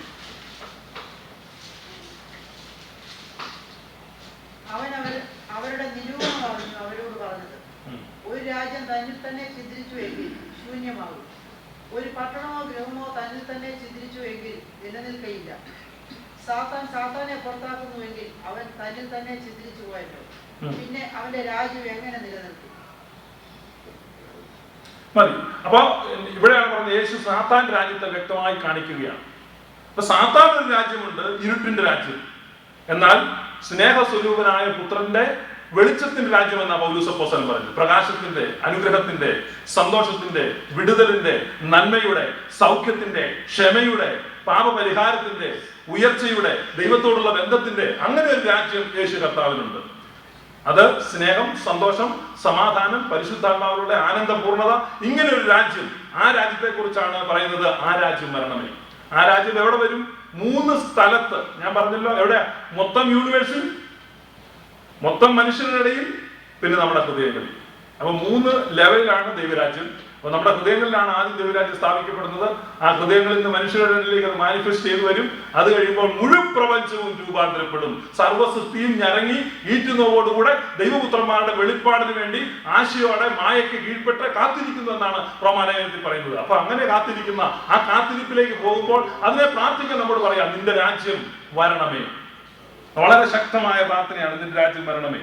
അത് നമുക്ക് ഒന്ന്, ഈ ദൈവം നമ്മളിങ്ങനെ പ്രാർത്ഥിക്കുമ്പോൾ 5 സ്റ്റെപ്പായിട്ട് ഇത് പ്രവർത്തിക്കുന്നു. ഒന്ന്, ദൈവം രക്ഷയ്ക്ക് വേണ്ടിയുള്ള മാർഗത്തെ ഈ ലോകത്തിലേക്ക് കൊടുക്കുകയാണ്. അതേതാണ്? തന്റെ പുത്രനെ ലോകത്ത് അയച്ച് സുവിശേഷം പ്രഘോഷിക്കാൻ വേണ്ടി സഭയെ നിയോഗിച്ചിരിക്കുന്നു. അപ്പൊ ഈ വചനം പ്രസംഗിക്കപ്പെടുമ്പോൾ ദൈവരാജ്യത്തിന്റെ മിസ്റ്ററി, മർമ്മങ്ങൾ ഒരു വ്യക്തിക്ക് കേൾവിയാൽ മനസ്സിലാവുകയാണ്. എങ്ങനെയാണ്? വിശ്വാസം കേൾവിയാലും, കേൾവി ക്രിസ്തുവിന്റെ വചനത്താലും വരുന്നു. ആരെങ്കിലും പ്രസംഗിച്ചെങ്കിലേ കേൾക്കത്തുള്ളൂ. അതുകൊണ്ട് സുവിശേഷം പ്രസംഗിക്കുന്നില്ലെങ്കിൽ ആരും ഇത് കേൾക്കുന്നില്ല. അപ്പൊ പ്രസംഗിക്കപ്പെടുന്ന വചനം ഒരുവനിൽ വിശ്വാസത്തെ ഉളവാക്കുന്നു. മൂന്നാമത്, പരിശുദ്ധാത്മാവ് അവനെ വീണ്ടും ജനനത്തിലേക്ക് നയിക്കുന്നു. നമ്മൾ പ്രാർത്ഥിക്കുമ്പോൾ സംഭവിക്കുന്ന പരിശുദ്ധാത്മാവിനെ വീണ്ടും ജനനത്തിലേക്ക് നയിക്കുന്നു. നാലാമത്, മരണത്തിന്റെ സമയത്ത് ഇവന്റെ ആത്മാവിനെ ഈ പാപകരമായ ലോകത്തു നിന്ന് ദൈവം വിടുവിക്കുന്നു. 5ാമത് കർത്താവിന്റെ മടങ്ങി വരവിൽ അത് ആ ഗ്ലോറിയസ് ആയിട്ടുള്ള ആ കിങ്ഡം ഓഫ് ഗോഡിലേക്ക് പ്രവേശിക്കുന്നു. 5 സ്റ്റെപ്പിൽ വ്യക്തിപരമായി ദൈവരാജ്യത്തിന് അനുഭവം ഒരാൾക്കുണ്ടാവും. ഒന്ന്, അവനെ ഈ പാപകരമായ ലോകത്തിൽ ദൈവരാജ്യത്തിന്റെ ആ സന്ദേശത്തിൽ നിർത്തിയിരിക്കുന്നു. ആ സന്ദേശം അവനിലേക്ക് മർമ്മങ്ങളെ വെളിപ്പെടുത്തുന്നു. അവൻ അതിനെ സ്വീകരിക്കുമ്പോൾ പരിശുദ്ധം അവനെ വീണ്ടും ജനിപ്പിക്കുന്നു. മരിക്കുന്ന സമയത്ത് വീണ്ടും ജനിച്ച ആത്മാവിനെ പിതാവ് മാറ്റി സൂക്ഷിക്കുന്നു. ഈ ലോകത്തുള്ള എല്ലാ ആളുകളുടെയും ആത്മാക്കൾ മരിച്ചു കിടക്കുകയാണ്. അപ്പൊ അവിടെ ഈ പറയുമ്പോൾ ഒത്തിരി ദൈവശാസ്ത്രം പറയാൻ പോണതിന് ഞാൻ സമയം എടുക്കുന്നില്ല. ചില ആളുകൾ പറയുന്നത് ശരീരം, ദേഹി 2 ഘടകങ്ങളാണ് മനുഷ്യനുള്ളതെന്ന് വിശ്വസിക്കുന്ന ആളുകളുണ്ട്, 3 ഉള്ളതാണെന്ന് വിശ്വസിക്കുക. അത് വലിയ തർക്കം ദൈവശാസ്ത്രജ്ഞന്മാരുടെ ഇടയിലുണ്ട്. ഞാൻ അതൊന്നും പറയുന്നില്ല. ദേഹവും ദേഹിയും ആത്മാവും, നമുക്ക് ബോഡി, സോൾ ആൻഡ് സ്പിരിറ്റ്. മനുഷ്യന്റെ ആത്മാവ് മരിച്ചു കിടക്കാണ്. കാരണം പാപം ചെയ്തപ്പോൾ അവന്റെ ആത്മാവ് മരിച്ചു. സുവിശേഷ നിമിത്തം പരിശുദ്ധാത്മാവ് വീണ്ടും ജനിപ്പിക്കുമ്പോഴാണ് അവന്റെ ആത്മാവിന് ജീവൻ വെക്കുന്നത്. ബാക്കിയുള്ള ഈ രക്ഷിക്കപ്പെടാത്ത ആളുകൾക്കൊക്കെ എന്തേ ഉള്ളൂ? ദേഹവും ദേഹിയേ ഉള്ളൂ.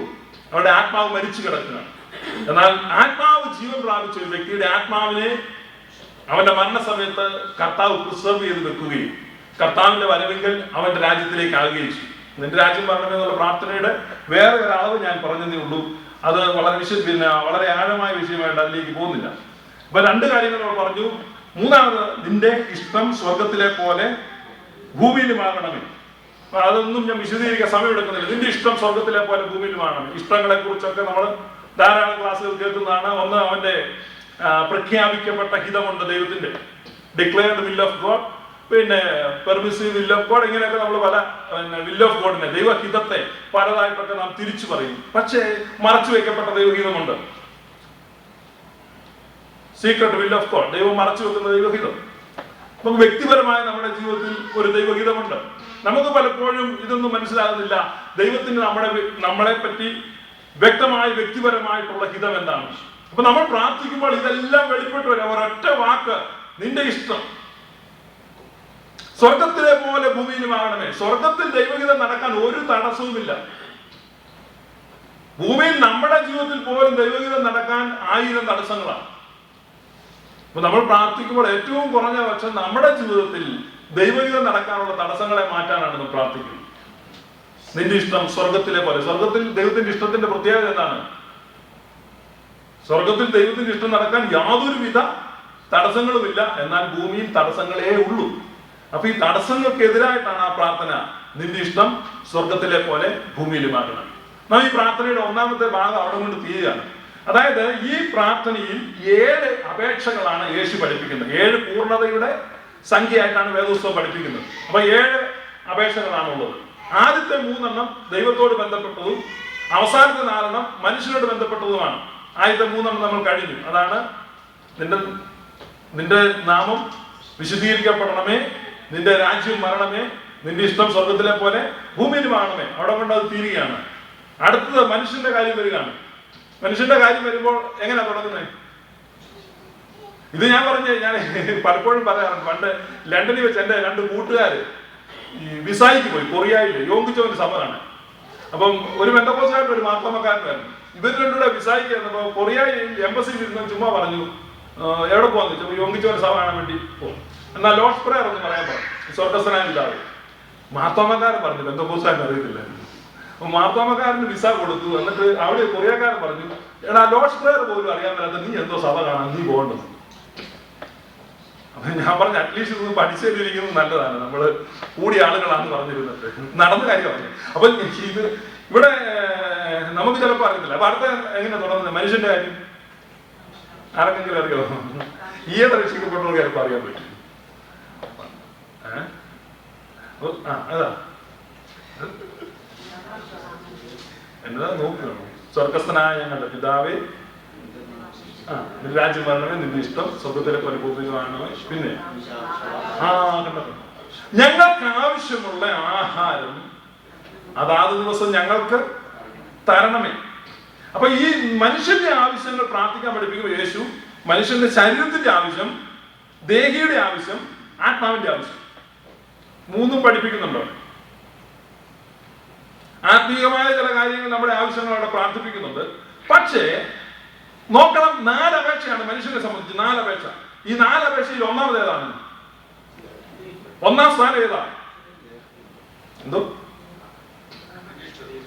അല്ലല്ല, ശരീരത്തിന്റെ. അപ്പച്ചൻ കറക്റ്റായിട്ട്. അതായത് യേശു പരമപ്രാധാന്യം കൊടുക്കുക. ഇപ്പൊ 7 അപേക്ഷ ഉള്ളത്. 7 അപേക്ഷയിൽ കൃത്യം നടുക്കിടക്കുന്ന അപേക്ഷ അറിയോ? 7 അപേക്ഷയാണുള്ളത്. അതിൽ കൃത്യം മധ്യത്തിലുള്ള അപേക്ഷ ഏതാണ്? ഞങ്ങളുടെ അപ്പം ഞങ്ങൾക്ക് തരണമെന്നുള്ള ഏറ്റവും പ്രാധാന്യം അതിനാണ്. ഷോക്കിംഗ് റെവലേഷനാണ്. നമ്മളെല്ലാം ഭയങ്കര സൂപ്പർ സ്പിരിച്വൽ ആയിട്ട് പറയും, നമ്മൾ അപ്പത്തേക്കാൾ കാര്യം മറ്റതാണ്, മറിച്ചതാണ്, അങ്ങനെയാണ്, ഇങ്ങനെയാണ്. പക്ഷെ കർത്താവിന് അറിയാം മനുഷ്യൻ ആരാണ്, അവന്റെ ആകത്തുക എന്നാണ്. അതുകൊണ്ട് നീ ആദ്യം നിന്റെ അപ്പത്തിന് പ്രാർത്ഥന. അവിടെ അങ്ങനെ അപ്പം ഞങ്ങൾക്ക് തരണം. ഏറ്റവും സെൻട്രൽ പോയിന്റിൽ പ്രാർത്ഥനകളുടെ മുത്തായിരിക്കുന്ന പ്രാർത്ഥനയുടെ കൃത്യം നടുക്ക് കൊണ്ട് ഏറ്റവും സെൻട്രൽ പീസായിട്ട് കൊണ്ട് വെച്ചിരിക്കുകയാണ്. ഞങ്ങൾക്ക് ആവശ്യമുള്ള ആഹാരം ഞങ്ങൾക്ക് തരണം എന്ന് പറഞ്ഞാൽ, ഇവന്റെ ആഹാരം ഇവന് കിട്ടുന്നില്ലെങ്കിൽ പിന്നെ ഇവൻ സ്പിരിച്വൽ ആയിട്ട് ഒന്നും മുന്നേറാൻ പോകുന്നില്ല, ആത്മീയമായിട്ട് മുന്നേറാൻ പോകുന്നില്ല. നല്ലപോലെ വിശന്നിരിക്കുകയാണെങ്കിൽ ഫുട്ബോൾ കളി എന്ത് ചെയ്തില്ല, കാണത്തില്ല. സഹോദരൻ ഫുട്ബോൾ കളി കാണാൻ താല്പര്യം, പക്ഷെ 3-4 ദിവസമായിട്ട് ഒന്നും കഴിക്കാൻ കിട്ടിയില്ലല്ലോ. അപ്പൊ എല്ലാം സെക്കൻഡറിയാണ്. നമ്മൾക്ക് ആഹാരമാണ്, നമ്മുടെ ആവശ്യങ്ങളാണ് ഏറ്റവും പ്രധാനം. നല്ലൊരു നോട്ടീസ് വന്ന് കിടക്കുകയാണ്, ഒരു $1.5 ലക്ഷം നോട്ടീസ് വന്ന് കിടക്കുമ്പോൾ നമ്മൾ അവിടെ ഗെയിം ഉണ്ടെന്ന് പറഞ്ഞാൽ ഗെയിമിൽ ഇൻട്രസ്റ്റ് വരുന്നില്ല. എന്നാൽ that is paid in full എന്ന് പറഞ്ഞു വന്നാൽ അപ്പോൾ നമ്മൾ TV കണ്ടിരിക്കുന്ന കണ്ടേക്കാൻ തോന്നും. കർത്താവിനറിയാം ബാക്കി 3 പ്രാർത്ഥന പ്രാർത്ഥിക്കുന്നതിന് മുമ്പും ഇവന്റെ അപ്പം ശരിയായെങ്കിൽ. ഇപ്പൊ പുതിയ ആത്മീയമെന്ന് ഇപ്പൊ ഞാനിത് പറയുമ്പോൾ ഞാനൊരു അനാത്മീയനാണെന്ന് ചില ആളുകൾ പറയും, അത് കുഴപ്പമില്ല. പക്ഷേ യേശു കർത്താവ് പ്രാർത്ഥിക്കാൻ പഠിപ്പിച്ച് പറയാണ്, നീ കൂടുതൽ സ്പിരിച്വലൊന്നും ആകണ്ട, നീ ആദ്യം നീ എന്ന് പറഞ്ഞോണം നിന്റെ അപ്പത്തിന്റെ കാര്യം. ഞങ്ങളുടെ അപ്പം ഞങ്ങൾക്ക് തരണമേ. ഓരോ ദിവസത്തിനും അതാതിന്റെ ക്ലേശം മതി. കർത്താവ് അങ്ങനെ പ്രാർത്ഥിക്കാൻ പഠിപ്പിച്ച് നമ്മൾ നാളത്തെ ദിവസം അതിനെക്കുറിച്ച് വിചാരപ്പെടും. അതാത് ദിവസത്തെ ക്ലേശം മതി നമുക്ക്. അപ്പൊ അന്നത്തെ അപ്പം നമ്മൾ ചോദിക്കാം. പിന്നെ അവിടെ വലിയൊരു കാര്യമുണ്ട്. എന്താണ് പ്രാർത്ഥിക്കേണ്ടത്? ഞങ്ങൾക്ക് ആവശ്യമുള്ള ആഹാരം ഞങ്ങൾക്ക് തരണമേ. എനിക്ക് ആവശ്യമുള്ള ആഹാരം എനിക്ക് തരണമേ എന്നാണോ പ്രാർത്ഥിക്കാൻ പഠിപ്പിച്ചത്? എന്തോ അല്ല, അതാ നമ്മളെ അതിലേക്കാ വരുന്നത്. അപ്പൊ നമ്മുടെ പ്രാർത്ഥനയും ഈ പ്രാർത്ഥനയുമായിട്ട് കമ്പയർ ചെയ്യണം. ഒത്തിരി കാര്യം നമ്മൾ പറയുന്നുണ്ട്, യേശുവിന്റെ നാമത്തിൽ പ്രാർത്ഥിക്കണം, ഈ പ്രാർത്ഥന കൊള്ളത്തില്ല, ഇത് നമുക്ക് തള്ളിക്കളയാം. ഇത് തള്ളിക്കളഞ്ഞു. പക്ഷെ ഒരു കാര്യം ഓർക്കണം, ഇത് തള്ളിക്കളഞ്ഞിട്ട് യേശുവിന്റെ നാമത്തിൽ നമ്മൾ ശാസിക്കുകയും ഭർഷിക്കുകയും ചെയ്ത് പ്രാർത്ഥിക്കുന്നത് ഞാനും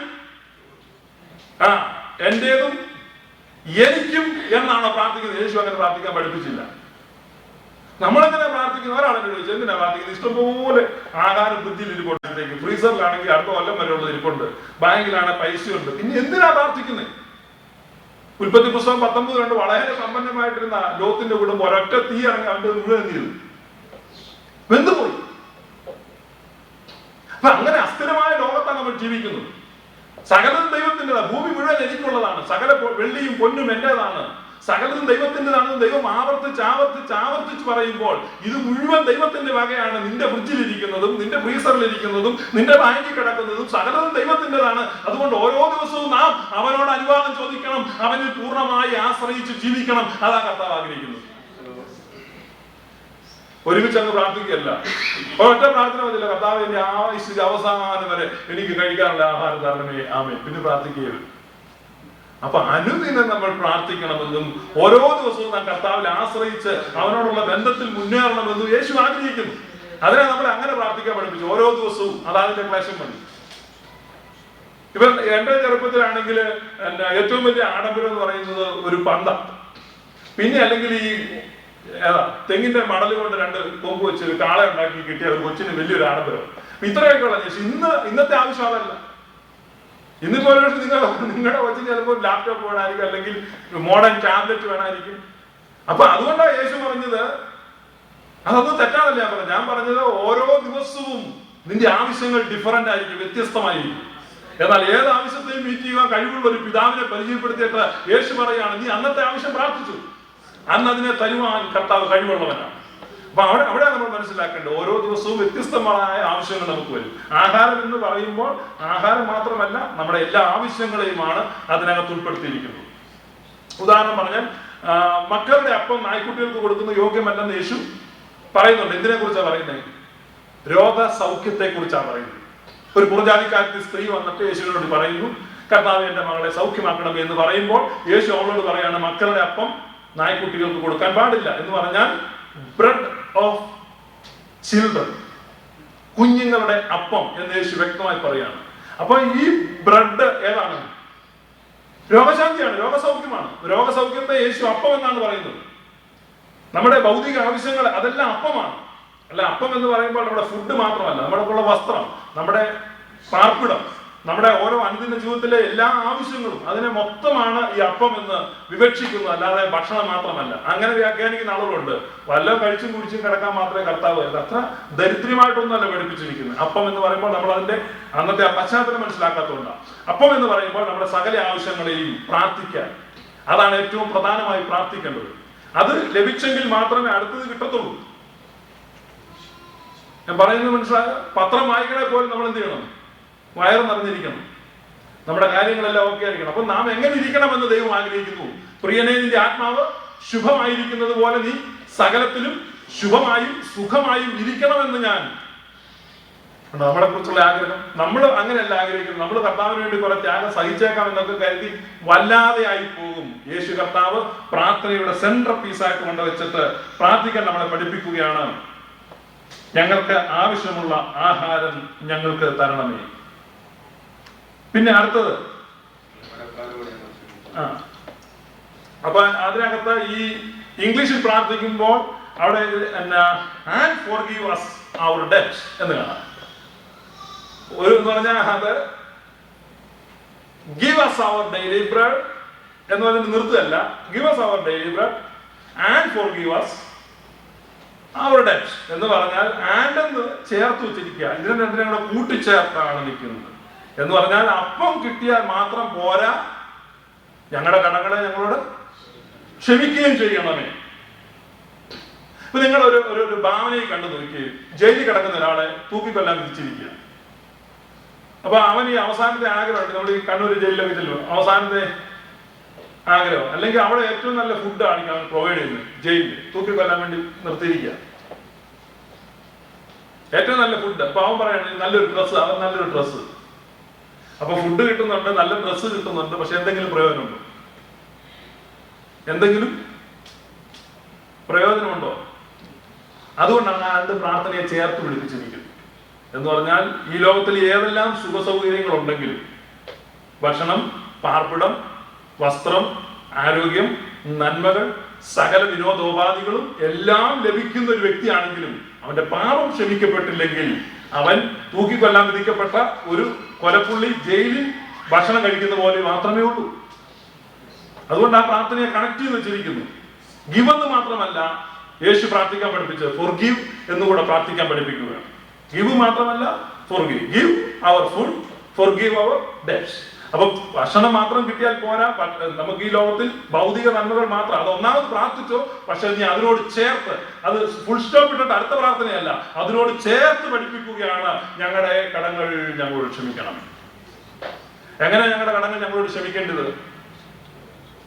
ഞങ്ങളുടെ കടക്കാരോട് ഞങ്ങൾ ക്ഷമിച്ചതുപോലെ, ഞങ്ങളുടെ കടക്കാരോട് ഞങ്ങൾ ക്ഷമിച്ചതുപോലെ. അപ്പോസ്തലനായ പൗലോസ് പറയുന്നുണ്ട്, സുവിശേഷ നിമിത്തം ഞാൻ മുഴു ലോകത്തിനും കടക്കാരനാകുന്നു, മുഴു ലോകത്തിനും ഞാൻ കടക്കാരനാകുന്നു. ജാതികളോട്, ബർബരന്മാരോട്, യവനന്മാരോട് എന്ന് പറഞ്ഞാൽ പരിഷ്കാരികളോട്, അപരിഷ്കൃതരോട്, അക്ഷരാഭ്യാസം ഉള്ളവനോട്, ഇല്ലാത്തവനോട്, കറുത്തവനോട്, വെളുത്തവനോട്, സകല വ്യക്തികളോട് ഞാൻ കടപ്പെട്ടിരിക്കുകയാണ്. എന്ത് നിമിത്തം? സുവിശേഷം നിമിത്തം. എങ്ങനെയാ കടം? അവന്റെ പാപക്ഷമ നമ്മൾ പ്രാപിച്ച സ്ഥിതിക്ക് നാം അതിനെ കാണിക്കാൻ ബാധ്യതയുള്ളവരാണ്. ഒരാൾ ഒരു വലിയ ക്രൈം ചെയ്ത് നിങ്ങൾ കാണുക. ഇപ്പൊ നിങ്ങളുടെ അപ്പാർട്ട്മെന്റും നിങ്ങളോട് ചേർന്നുള്ള അപ്പാർട്ട്മെന്റ്, നിങ്ങളുടെ തൊട്ടപ്പുറത്തെ അപ്പാർട്ട്മെന്റ് നിങ്ങളോട് ചേർന്നിരിക്കുന്ന അപ്പാർട്ട്മെന്റ്, അല്ലെങ്കിൽ നിങ്ങൾ ഷെയറിംഗ് അപ്പാർട്ട്മെന്റ്, ഷെയർ ചെയ്യുന്ന ഒരാൾ അവിടെ കഞ്ചാവ് വളർത്തുക. നിങ്ങളല്ല വളർത്തുന്നത്, പക്ഷെ നിങ്ങൾ അത് ലോ എൻഫോഴ്സ്മെന്റിൽ എന്ത് ചെയ്യണം? അറിയിക്കണം, പോലീസിൽ അറിയിക്കണം. അറിയിച്ചില്ലെങ്കിൽ അവസാനം പിടിക്കപ്പെടുമ്പോൾ അതിന്റെ കൂട്ടുപ്രതി ആയിരിക്കും നിങ്ങൾ. ശരിയല്ലേ? നമ്മൾ ഇവനെ പിടിച്ച് അല്ല ഇവനെ ചൂണ്ടിക്കാണിച്ചു കൊടുത്തില്ലെങ്കിൽ നമ്മൾ പ്രതിയായിത്തീരും. അതുപോലെ ദൈവത്തിന്റെ വലിയ ദയ, ദൈവത്തിന്റെ വലിയ നന്മ, ദൈവത്തിന്റെ ആ മഹാകരുണ മുഴുവൻ ദൈവം നമുക്ക് കാണിച്ചു തന്നിരിക്കുമ്പോൾ നമ്മൾ അതിനെ ഈ ലോകത്തിന് അറിയിച്ചില്ലെങ്കിൽ നമ്മൾ വലിയ കുറ്റക്കാരായി തീരും. എങ്ങനെയാണ് അറിയിക്കുന്നത്? എങ്ങനെ അറിയിക്കുന്നത്? അത് പ്രസംഗത്തിൽ അറിയിക്കാനല്ല വാക്യത്തിൽ പറയുന്നത്. ഞങ്ങളുടെ കടക്കാരോട് ഞങ്ങൾ ക്ഷമിച്ചിരിക്കുന്നത് പോലെ ഞങ്ങളുടെ കടങ്ങൾ ഞങ്ങളോട് ക്ഷമിക്കണമേ. നമ്മൾ ഹൃദയപൂർവ്വം സഹോദരനോട് ക്ഷമിക്കുമ്പോൾ അവിടെയാണ് ക്രിസ്തുവിന്റെ സുവിശേഷം ശരിക്കും പ്രസംഗിക്കപ്പെടുന്നത്. ക്രിസ്തുവിന്റെ സുവിശേഷം പ്രസംഗിക്കപ്പെടുന്നത് അവിടെയാണ്. നാം ഹൃദയപൂർവ്വം ക്ഷമിക്കുമ്പോൾ, മനഃപൂർവ്വം ക്ഷമിക്കുമ്പോൾ. യേശു പറയുന്ന ഉപമയിൽ ഒരു മനുഷ്യന് 10,000 താലന്ത് കടമുണ്ടായിരുന്നു. എത്രയാ കടം? 10,000 താലന്ത്. ഒരു താലന്ത് എന്ന് പറഞ്ഞാൽ ഒരു മനുഷ്യന്റെ 15 വർഷത്തെ കൂലിയാണ്. 15 വർഷത്തെ കൂലിയാണ് ഒരു താലന്ത്. അപ്പൊ 10,000 താലന്ത് യേശു പറയുമ്പോൾ എത്ര വർഷത്തെ കൂലിയാ? 15നെ 10,000 കൊണ്ട് കുടിക്കാൻ അറിയാവുന്ന എത്ര പേരുണ്ട്? 1.5 ലക്ഷം. 1.5 ലക്ഷം വർഷത്തെ കൂലി. യേശു ഉപമയാണെങ്കിലും അതിനാഴുണ്ട്. യേശു പറയും ഒരുത്തന് 10,000 താലന്ത് കടമുണ്ടായിരുന്നു. അവന്റെ തന്നെ അധ്വാനം കൊണ്ട് അത് വീട്ടുവാൻ പരിശ്രമിച്ചാൽ പലിശ കൂടാതെ വീട്ടിയാലും 1.5 ലക്ഷം വർഷം ജോലി ചെയ്തെങ്കിൽ മാത്രമേ ആ കടം വീട്ടാൻ പറ്റൂ. അതാണ് അവന്റെ കടം. അതാണ് നിന്റെ കടം, അതാണ് എന്റെ കടം, അതാണ് ഓരോ വ്യക്തികളുടെയും കടം. നമ്മുടെ പാപത്തിന്റെ കടം എത്ര വലുതാണെന്ന് യേശു വരച്ച് കാണിക്കുക. ഉപമ 10,000 താലന്ത് കടം, 1.5 ലക്ഷം വർഷത്തെ കൂലിയാണ് നമ്മുടെ കടം. ആ കടമാണ് ഒരൊറ്റ വാക്കിൽ അടച്ചു കൊടുക്കുന്നത്. അപ്പൊ നമ്മൾ ആ അത്ര വലിയ കടത്തെ അടച്ചു കിട്ടിയ നമ്മൾ കിളച്ചു കിട്ടിയ കടത്തെ മറ്റുള്ളവർക്ക് കാണിച്ചു കൊടുക്കാനുള്ള മാധ്യമം നമ്മുടെ കടങ്ങൾ. നമ്മൾ എന്ത് ചെയ്യുക? അവരോട്, നമ്മുടെ കടക്കാരോട് നമ്മൾ ക്ഷമിക്കുക. അവൻ പോകുന്ന വഴിക്ക് 100 വെള്ളിക്കാശ് മാത്രം കടം പെട്ട ഒരുത്തനെ കണ്ടപ്പോൾ അവിടെ പറഞ്ഞ് അവന്റെ കഴുത്തിന് ഞെക്കി പിടിച്ചു. ഇപ്പൊ പറയുന്ന ആ കൈയെല്ലാം അയക്കാനാണ്.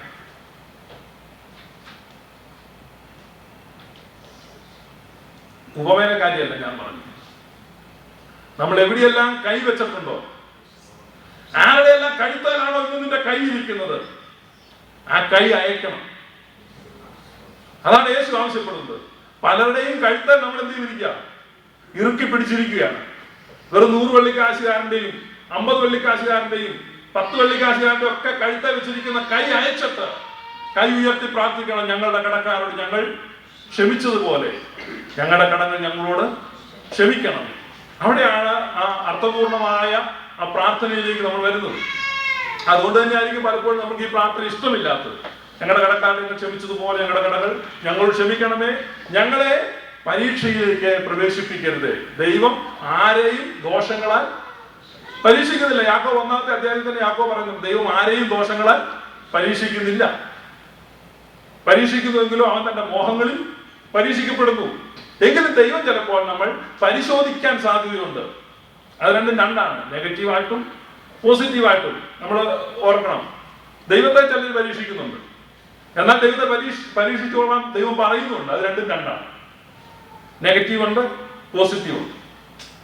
സംഗീതത്തിൽ പറയുന്നത് അവർ തങ്ങളുടെ ദോഷങ്ങൾ നിമിത്തമായി ദൈവത്തെ അവർ പരീക്ഷിച്ചു. അവർ തങ്ങളുടെ കൊതിക്ക് ഇറച്ചി ചോദിച്ചുകൊണ്ട് ദൈവത്തെ പരീക്ഷിച്ചു. മെരിവ വെള്ളത്തിൽ അവർ ദൈവത്തെ പരീക്ഷിച്ചു. അതെല്ലാം ദൈവത്തിന്റെ കോപത്തിന് ഹേതുവായി തീർന്നു. എന്നാൽ മലാക്കിയുടെ പുസ്തകത്തിലേക്ക് വരുമ്പോൾ ദൈവം പറയും, നിങ്ങൾ എന്നെ ഇതിനാൽ പരീക്ഷിപ്പീൻ. ഇപ്പൊ നെഗറ്റീവും പോസിറ്റീവും ഉണ്ട്. അതുപോലെ തന്നെ ദൈവത്തിന്റെ പരീക്ഷ എന്ന് പറയുമ്പോൾ വാക്ക് ചിലപ്പോൾ പരീക്ഷ എന്നാണെങ്കിലും അവൻ പരിശോധിക്കുന്നതാണ്. ഇപ്പൊ നമ്മളൊരു തൂണ് കുഴിച്ചിട്ട് കഴിയുമ്പോ ഇങ്ങനെ ഒന്ന് കുലുക്കി നോക്കും. ആ കുലുക്കി നോക്കുന്നതിന്റെ ഉദ്ദേശം എന്താണ്? അത് പറിച്ചു കളയാനല്ല. അത് രാജൻ ബ്രദർ പറഞ്ഞു, സ്ട്രോങ് ആണോ എന്ന് നോക്കുക. സ്ട്രോങ് അല്ലെങ്കിൽ ഒന്നുകൂടെ എന്താക്കുക? സ്ട്രോങ് ആക്കുക. അപ്പം ദൈവം കുലുക്കുന്നതിന്റെ ഉദ്ദേശം എന്താണ്? ദൈവം കുലുക്കുന്നതിന്റെ ഉദ്ദേശം ഉറപ്പിക്കാനാണ്. സാത്താൻ കുലുക്കുന്നതിന്റെ ഉദ്ദേശം പറിക്കാനാണ്. നമ്മൾ അതാണ് മനസ്സിലാക്കേണ്ടത്.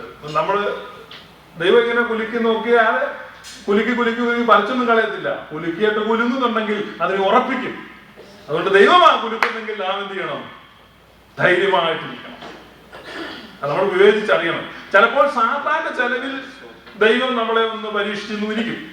കാരണം ശീമോനെ സാത്താൻ നിന്നെ ഗോതമ്പ് പോലെ മാറ്റേണ്ടതിന് എന്നോട് അനുവാദം ചോദിച്ചു. പാറ്റല്ലെന്ന് യേശു പറഞ്ഞില്ല, പാറ്റിക്കോ, പക്ഷേ നിന്റെ വിശ്വാസം പോയി പോകാതിരിക്കാൻ ഞാൻ നിനക്ക് വേണ്ടി പ്രത്യേകം അപേക്ഷിച്ചു.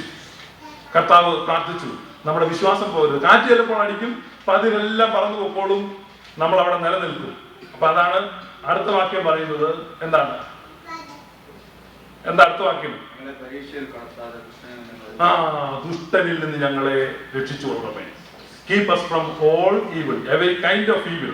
എല്ലാ തരം തിന്മയിൽ നിന്നും. ഈ ലോകത്ത് എന്തെല്ലാം തിന്മയുള്ളോ നമുക്കറിയത്തില്ല. എന്തെല്ലാം തിന്മകളുണ്ടോ ആ സകല തിന്മയിൽ നിന്നും ഞങ്ങളെ സൂക്ഷിക്കണമേ.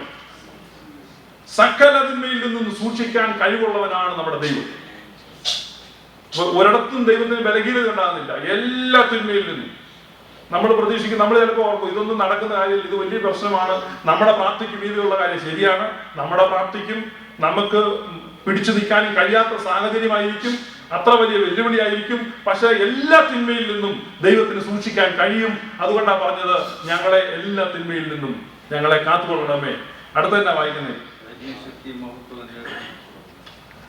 എനിക്ക് ഈ പ്രാർത്ഥനയിൽ ഏറ്റവും ഇഷ്ടമുള്ളതും ഏറ്റവും അങ്ങ് സന്തോഷിക്കുകയും രസിക്കുകയും ചെയ്യുന്നതുമായ ഒരു ഭാഗമാണ്. എൻ്റെ പ്രാർത്ഥന മുഴുവൻ നല്ലതാണെങ്കിലും അവിടെ വരുമ്പോൾ പറയുന്നത്, നിന്റേതാണ് രാജ്യവും ശക്തിയും മഹത്വവും.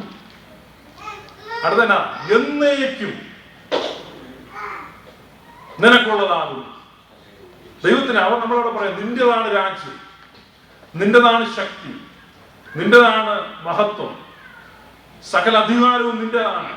അപ്പൊ അവിടെ വരുമ്പോൾ നമ്മൾ ഈ പ്രാർത്ഥന ക്ലോസ് ചെയ്യുകയാണ്. ഈ പ്രാർത്ഥന ക്ലോസ് ചെയ്യാൻ പോകുമ്പോൾ നമ്മൾ വീണ്ടും ഉറപ്പിക്കുകയാണ്. രണ്ട് കാര്യങ്ങൾ അതിനകത്തുണ്ട്. രാജ്യം നിന്റേതാണ് എന്ന് പറയുമ്പോൾ രണ്ട് കാര്യം അതിനകത്തുണ്ട്. ഒന്ന് ഞാനടക്കം, എന്റെ വിഷയങ്ങളടക്കം, എന്റെ ആവശ്യങ്ങളടക്കം, എന്റെ ആഗ്രഹങ്ങളും സ്വപ്നങ്ങളും അടക്കം, ഇതെല്ലാം നിന്റെ രാജ്യമാണ് എന്ന് പറഞ്ഞാൽ ഇതിന്റെ മുഴുവൻ ഉത്തരവാദിത്വം നിനക്കാണുള്ളത്. എത്ര വലിയ കോൺഫിഡൻസിലേക്കാണ് കർത്താവ് നമ്മെ കൊണ്ടുപോകുന്നത്. രാജ്യം ആരുടേതാണ്? രാജ്യം ആരുടേതാണ്?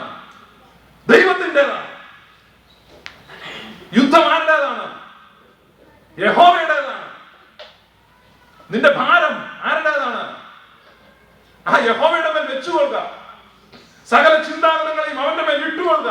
അവിടെ ആ വാക്യത്തിലേതാണ് രാജ്യവും ശക്തിയും മഹത്വവും നിനക്കുള്ളത്.